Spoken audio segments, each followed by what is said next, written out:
To'xtang, bu video siz uchun foydali bo'lishi mumkin. Bugungi videoda biz Minecraftdagi piglinlar haqida gaplashamiz. Ular qanday paydo bo'lgan va ular kimlar? Qani unda Netherga yo'l olamiz. Olg'a, portalga kirishni boshlaymiz. A few moments later. Agar siz to'g'ridan-to'g'ri Netherga borsangiz, sizni shu kabi kuchli piglinlar kutib oladi va siz hatto bundan o'lishingiz ham mumkin.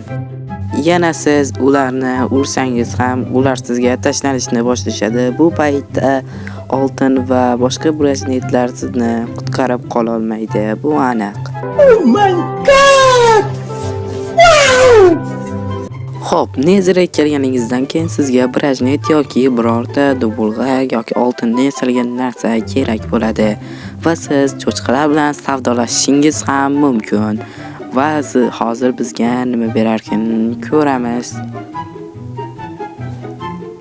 Nima? Kanon?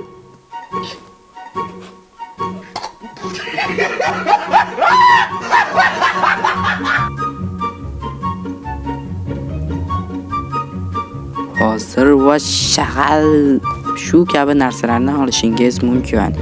Salom bo'lishni sevdilaringmi? O'zim ichini qaraylik. A few moments later.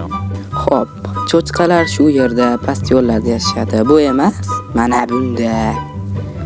Bu vayrona bo'lgan shahar va biz hozir uni qidiramiz. Xo'p, qidirishni boshlayapmiz. U tepada ham bo'lishi mumkin, pastda ham. Qani A qidiraylik. few moments later. Savol. Bu nima? Bu nima bo'lishi mumkin? Oh my god.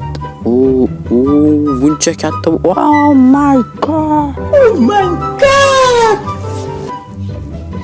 A few moments later. Xo'p, yana qidirishni davom A etamiz. few moments later. Qisqasi bastionni topolmadim, lekin mana uni suratlari va cho'chqalarning bolalari. Bu emas. Mana bunisi. Sizlarga bir hikoya aytib bersam. Bir yalmog'iz kampir bo'lardi va ashaddiy dushmani cho'chqani boshqa narsaga aylantirib qo'ymoqchi edi va u va nihoyat uni uddaladi.